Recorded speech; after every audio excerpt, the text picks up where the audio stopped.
A deadly attack on a church meeting house in Michigan, killing at least 2 people and injuring 8. From what I understand, based on my conversations with the FBI director, all they know right now is this was an individual who hated people of the Mormon faith. And they are trying to understand more about this, how premeditated it was, how much planning went into it, whether he left a note.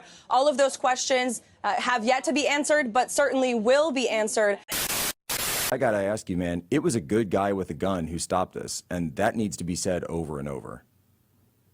Yeah, one of the church leaders that was at the on the dais was a person who happened to be carrying a gun, actually in the face of church policy, believe it or not. It's come out that church policy a few years ago was encouraging people to not carry at church, which is, I think, a total and huge mistake.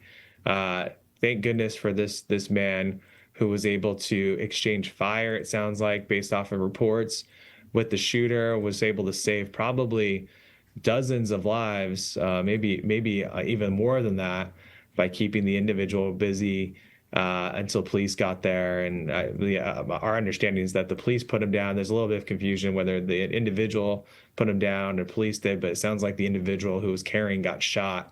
So he's a total hero.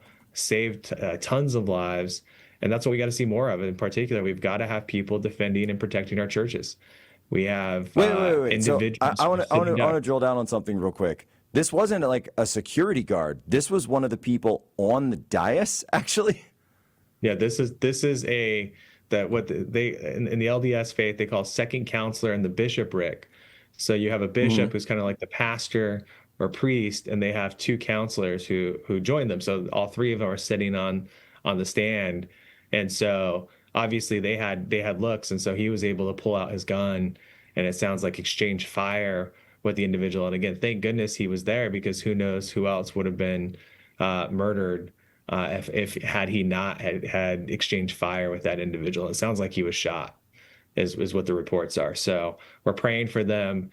Obviously, it's just another example of why it's so important to carry, is that you have individuals who are sitting ducks in places like churches and theaters and things like that. And the best way to fight the bad guys with guns is good guys with guns. And we know that from experience after experience.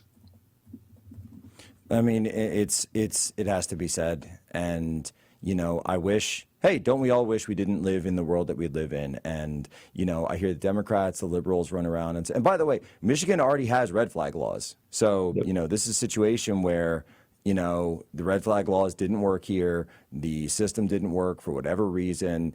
And, this guy was able to do what he did. And ultimately, it has to come down to that. And this is what I talk about with violence at the network level. When we're talking about network violence, like decentralized, distributed, open source network warfare, I talked about it on CNN, asymmetric civil warfare. That's what we're seeing. And the only way ultimately to stop that is with some type of state force.